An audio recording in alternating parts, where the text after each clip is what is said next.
Good to see you again, all. I hope you all will be fine.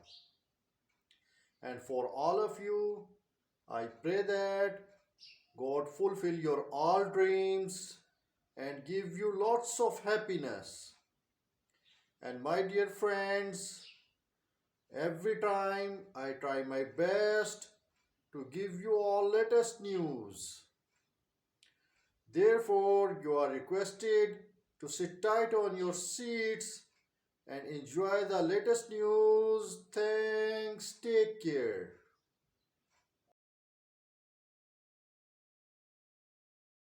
On Thursday, more than 100 MPs signed a request for the legislation of a law to expel foreign forces from the country.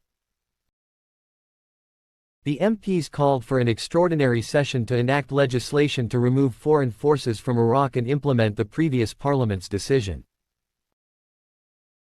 During its fourth session on Jan. 5, 2020, the Iraqi Parliament approved a resolution to expel foreign forces from the country. 2 days after the U.S. assassinated the deputy head of the Popular Mobilization Forces (PMF), Abu Mahdi al-Muhandis, and Quds Force Commander of the Iranian Revolutionary Guard (IRGC) Qasem Soleimani, in an airstrike near Baghdad airport. These developments come after the U.S. assassinated prominent Kata'ib Hezbollah leader Abu Baqir al-Saadi with an airstrike in al-Mashtsal area east of Baghdad yesterday, Wednesday.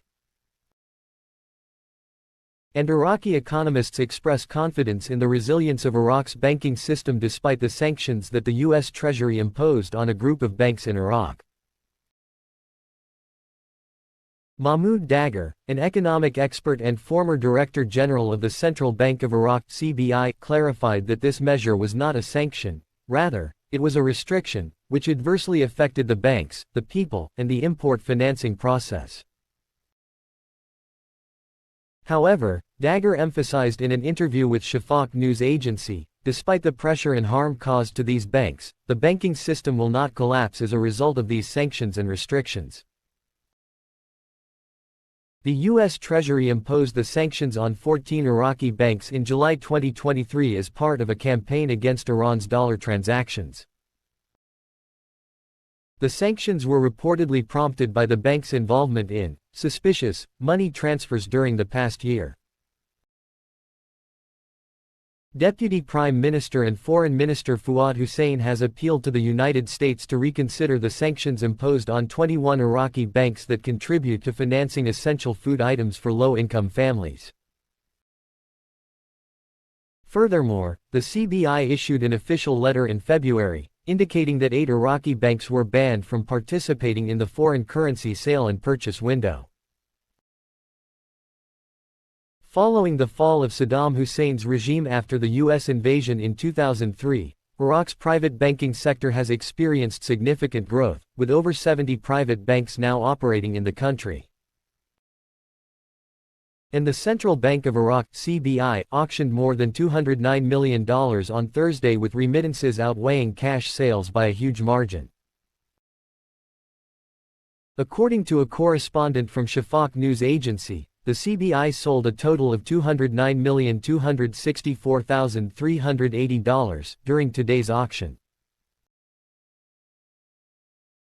The bank covered these transactions at a base exchange rate of 1,305 dinars per dollar for documentary credits and international settlements of electronic cards, while the rate stood at 1,310 dinars per dollar for foreign transfers and cash transactions.